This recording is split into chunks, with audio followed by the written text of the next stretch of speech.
Ibu, saudara dikasih Tuhan, salam sejahtera di dalam nama Tuhan kita Yesus Kristus. Puji Tuhan, semua karena kemurahan Tuhan, kasih setia Tuhan yang tidak pernah berubah dulu, sekarang, bahkan sampai selama-lamanya. Puji Tuhan, kita mau membuka di dalam 2 Petrus pasal 3 ayat 9 sampai 14. Judul firman Tuhan hari ini, menjelang hari Tuhan.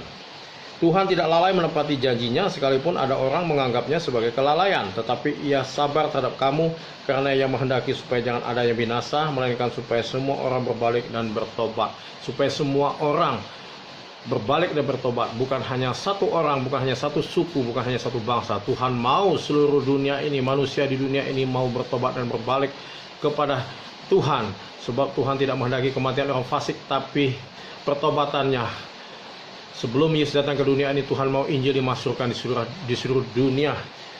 Tuhan tidak lalai menepati janjinya. Tuhan itu kalau berjanji, dia pasti menepatinya. Dia berjanji menyertai kita sampai kesudahan zaman. Dia memberi hari depan yang penuh dengan harapan. Dia memberkati kita, bahkan dia memberi kehidupan yang kekal kepada kita. Janjinya ya dan amin, asal kita mau melakukan perintah-perintahnya. Janji manusia, janji tinggal janji. Banyak manusia di hari-hari ini mereka melupakan janji Tuhan. Mereka lebih ingat akan janji manusia. Ironis sekali, bangsa Israel, saudara sekalian, satu generasi tidak sampai ke tanah perjanjian karena mereka melupakan janji Tuhan. Hanya Yosua bin Nun dan Kaleb lah, generasi inilah yang masuk ke tanah perjanjian karena mereka percaya akan janji-janji Tuhan. Demikian juga Bapak Ibu Saudara sekalian, kita harus percaya akan janji Tuhan. Kita percaya akan firman Tuhan, maka kita akan sampai ke Yerusalem yang baru. Bapak Ibu Saudara sekalian, tetapi ia sabar terhadap kamu karena ia menghendaki supaya jangan ada yang binasa. Saudara sekalian, Tuhan itu panjang sabar. Walaupun dosa manusia itu sudah memuncak sampai ke langit, tetapi Tuhan tetap memberi kesempatan kepada manusia untuk bertobat, karena Tuhan tidak mau manusia itu binasa. Tuhan tidak memutuskan sesuatu tanpa memberitahukan kepada hamba-hambanya. Contohnya, Tuhan memberitahukan kepada Nuh sebelum air bah. Tuhan memberitahukan kepada Abraham sebelum Sodom Gomora di bumi hanguskan. Demikian juga Tuhan memberitahukan kita sebelum akhir daripada dunia ini, untuk kita sadar, untuk kita kembali kepada Tuhan. Bapak Ibu Saudara sekalian, ayat 10, tetapi hari Tuhan akan tiba seperti pencuri. Pada hari itu langit akan lenyap dengan gemuruh yang dahsyat, dan unsur-unsur dunia akan hangus dalam nyala api, dan bumi dan segala yang ada di atasnya akan hilang lenyap, dan segala yang di atasnya akan hilang lenyap. Saudara sekalian, langit, di atas bicara langit, saudara sekalian. Di dalam Ibrani 12 mengatakan Tuhan bukan hanya menggoncangkan bumi, tapi langit juga. Di langit itu ada satelit. Satelit ini mengendalikan ekonomi dunia ini, mengendalikan teknologi, mengendalikan pesawat-pesawat yang turun naik, saudara sekalian. Kalau satelit digoncangkan, saudara sekalian, ya, kalau langit digoncangkan, apa yang terjadi kita tidak tahu dalam dunia ini, tapi kita percaya kita ada di dalam kerajaan yang tidak tergoncangkan. COVID-19 itu, saudara sekalian, dia menjelajah dari negara ke negara, dari pulau ke pulau, bahkan dia dari manusia ke manusia. Dia tidak kelihatan, dia ada di atas, dia di udara. Saudara sekalian, dia musuh yang tidak kelihatan, tapi kita percaya kuasa Tuhan yang tidak kelihatan itu lebih besar daripada COVID itu, sebab yang menyertai kita lebih banyak daripada yang menyertai mereka. Pada suatu ketika, Nabi Elisa pernah dikepung oleh tentara-tentara Aram di dalam 2 Raja-Raja pasal 6. Tetapi bujangnya ini, dia punya pengerjaannya ini, Gehazi, ketakutan, bilang kepada Elisa, Tuhan, kita dikepung oleh tentara Aram.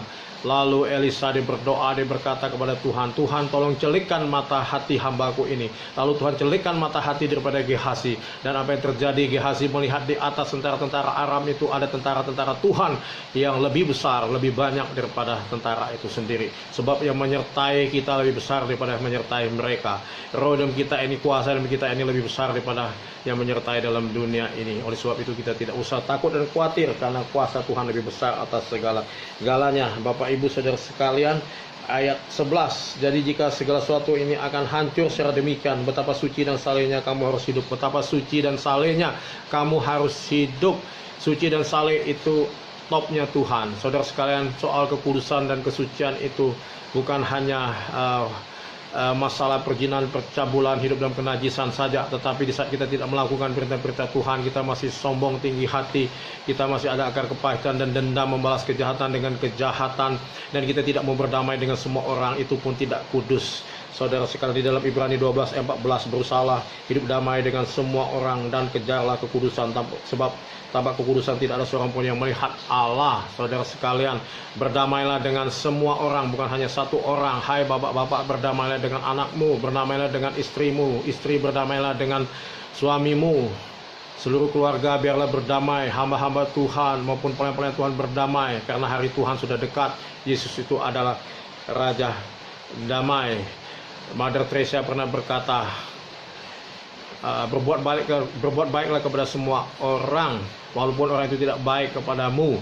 Ampuni dia dan doakan dia, sebab urusannya bukan sama dia nanti, tapi urusannya, hitung-hitungannya Anda dengan Tuhan. Ayat 12, yaitu kamu yang menantikan dan mempercepat kedatangan hari Allah. Pada hari itu langit akan binasa dalam api dan unsur-unsur dunia akan hancur karena nyalanya. Bumi yang lama ini akan dibakar oleh Tuhan, digantikan dengan langit dan bumi baru. Tetapi sesuai dengan janjinya, kita menantikan langit yang baru dan bumi yang baru di mana terdapat kebenaran. Saudara sekalian, langit dan bumi yang lama ini sudah dirusak oleh dosa, dirusak oleh iblis. Oleh sebab itu tidak ada kebenaran. Oleh sebab itu Yesus itu adalah jalan kebenaran dan hidup. Tidak ada seorang pun yang sampai kepada Bapa tanpa melalui Yesus. Kalau saudara ingin masuk kepada kehidupan yang kekal, Yerusalem yang baru, saudara harus percaya kepada Tuhan Yesus, karena dia akan menjadi raja di Yerusalem yang baru, dan kita umat-umatnya memerintah bersama-sama dengan dia. Ayat 14, sebab itu saudara-saudara yang kekasih, sambil menantikan semuanya ini, kamu harus berusaha supaya kamu kedapatan tak bercacat dan tak bernoda di hadapannya dalam perdamaian dengan dia. Dalam perdamaian dengan dia, saudara sekalian, kita sudah didamaikan oleh Tuhan Yesus di kayu salib, ya, atas kematiannya, di mana tirai bait Allah itu terbelah jadi dua dari atas sampai ke bawah. Artinya Tuhan membuka akses untuk orang yang percaya kepada Yesus untuk masuk ke ruangan Maha Kudus. Dulunya hubungan kita dengan Allah terputus, sekarang diharmoniskan kembali oleh Tuhan melalui kematiannya di kayu salib dan penebusannya atas dosa-dosa kita.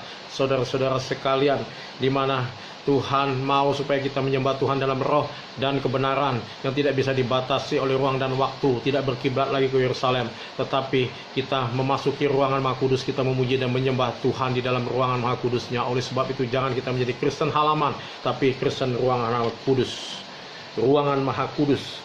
Menjelang hari Tuhan, apa yang harus kita lakukan, saudara sekalian? Yang pertama, cepat berbalik dari jalan yang salah, artinya bertobat, metanoia, 180 derajat kita berbalik. Berubahlah pikiran kita ini menjadi pikiran Kristus. Hidup kita bukan kita lagi, tapi Kristus hidup dalam kita. Jangan hidup yang lama lagi. Janganlah anjing kembali ke muntahnya, janganlah babi kembali kepada kubangannya, tetapi kita tetap, saudara sekalian, jangan menyimpang kiri dan kanan. Kita tetap hanya percaya kepada Tuhan. Saudara sekalian, ya, di dalam 1 Yohanes 1 ayat 9, jika kita mengakui dosa kita, maka Ia setia dan adil sehingga Ia akan mengampuni segala dosa kita dan menyucikan kita dari segala dosa kita. Saudara sekalian, itulah janji Tuhan. Cepat, selagi masih ada kesempatan, kita berbalik kepada Tuhan. Tuhan pasti mengampuni. Yang kedua, menjelang hari Tuhan, apa yang harus kita lakukan? Jangan mempermainkan Tuhan. Jangan kompromi dengan dosa, saudara sekalian. Hai anak-anak muda, jangan engkau bermain-main dengan Tuhan, dengan dosa. Hai bapak-bapak, ibu-ibu, hamba-hamba Tuhan, pelayan Tuhan, jangan bermain-main dengan dosa, karena upah dosa adalah maut. Sadrak, Mesak, Abednego, mereka tidak kompromi dengan Raja Nebukadnezar yang menyuruh mereka untuk menyembah patung raja, tapi mereka tidak menyembahnya. Bahkan mereka berkata, walaupun Allah kami tidak melepaskan kami dari dapur api yang menyala-nyala ini, kami tetap tidak menyembah patung itu. Dan betapa terkejutnya raja pada waktu mereka dibuang ke dapur api yang menyala-nyala yang 7 kali panasnya, saudara sekalian. Di mana tadinya hanya 3 orang, kok sekarang ada 4 orang, satunya seperti anak dewa. Itulah Tuhan yang menyertai Sadrak, Mesak, dan Abednego. Mereka tidak takut kehilangan nyawa oleh karena Tuhan, saudara sekalian, ya. Oleh sebab itu, saudara, jangan kita takut kehilangan harta kita, kekayaan kita, jabatan kita. Jangan kita takut kehilangan pasangan kita, tapi takutlah kalau kita kehilangan iman percaya kepada Tuhan. Sebab apa gunanya engkau memperoleh dunia ini kalau jiwa kamu binasa? Engkau boleh sukses, kau boleh kaya, kau boleh berhasil, dan kau boleh hebat di dunia ini, tapi kalau kau gagal dengan Yesus, maka kau gagal segala-galanya, saudara sekalian. Sebab Allah tidak bisa dipermainkan. Galatia 6 ayat 7, jangan sesat. Sebab Allah tidak membiarkan diri dipermainkan. Apa yang ditabur orang, itulah yang dituainya. Raja Daud bermain-main dengan dosa. Dia mengambil istri orang Berseba. Saudara sekalian, akhirnya pedang tidak beranjak dari keluarganya, dari rumah tangganya, bahkan sampai matinya dia tidak pernah mengalami damai sejahtera. Keluarganya berantem terus, saudara sekalian, karena dia telah menabur dosa, walaupun Tuhan sudah ampuni dia. Saudara sekalian, yang keempat ya, yang ketiga, menjelang hari Tuhan apa sih lakukan? Cari dulu kerajaan Allah dan kebenarannya, maka semuanya akan ditambahkan kepadamu. Semuanya akan ditambahkan kesehatanmu, kekuatanmu, imanmu, damai sejahteramu. Tuhan akan tambahkan kalau kita utamakan kerajaan Allah. Saudara-saudara, carilah Tuhan maka kamu akan hidup. Saudara sekalian, kita harus mengutamakan Tuhan. Kita melakukan perintah-perintah Tuhan. Waktu kita bangun, kita mau berdoa, kita mau menyembah Tuhan, kita mau membaca firman Tuhan, kita memberi waktu teduh untuk Tuhan. Itulah artinya kita mau mencari kerajaan Allah dan kebenarannya. Saudara sekalian, yang terakhir ya, menjelang hari Tuhan apa yang harus kita lakukan? Tuhan mau kita merendahkan diri di hadapannya. Raja Nebukadnezar pada suatu ketika dia merasa sombong, dia merasa bahwa kerajaan ini maju karena aku, sehingga Tuhan mengubah hatinya seperti binatang, sehingga dia mengembara di padang, bahkan mengembara di hutan. Dia pulang, bukan pulang ke istana, tapi dia pulang ke kandang. Saudara sekalian, selama 7 tahun setelah dia mengakui bahwa Tuhanlah semua ini, barulah Tuhan pulihkan dia untuk kembali menjadi raja. Saudara sekalian, Tuhan menentang orang yang congkak, tapi mengasihani orang yang rendah hati. Saudara sekalian, oleh sebab itu kita mau berdoa buat pemimpin-pemimpin dunia ini, pemimpin bangsa kita Indonesia. Biarlah semua umat-umat Tuhan merendahkan diri, mencari Tuhan, maka kita percaya pemulihan akan terjadi. 2 Tawarik 7:14, dan umatku yang atasnya namaku disebut berdoa, merendahkan diri, berdoa dan mencari wajahku, lalu berbalik dari jalan-jalan yang jahat, maka aku akan mendengar dari sorga, maka aku akan mengampuni dosa mereka serta memulihkan negeri mereka. Itulah janji Tuhan kepada kita. Mari Bapak Ibu sekalian, kita mau berdoa. Bapa yang kami panggil dalam nama Tuhan kami Yesus Kristus, biarlah kiranya Tuhan firman-Mu boleh menguatkan umat-umat-Mu yang telah mendengarkan firman-Mu pada hari ini, memampukan mereka. Kami percaya bahwa hanya Tuhan yang mampu untuk memulihkan dan meredakan badai yang sedang berlangsung di hari-hari ini, di mana kesukaran yang terjadi dalam dunia ini. Tuhan yang sanggup untuk memulihkannya, asal kami tetap percaya kepada Tuhan. Kami percaya Tuhan pasti membela kami. Tuhan memberkati umat-umat-Mu pada hari ini sudah mendengar firman-Mu. Biarlah apapun mereka lakukan jadikan berhasil. Lindungi mereka, sertai mereka, jauhkan dari virus corona. Terima kasih Tuhan. Dalam nama Tuhan Yesus Kristus kami sudah berdoa dan kami peralaskan doa kami. Demi nama Tuhan Yesus Kristus. Haleluya. Amin.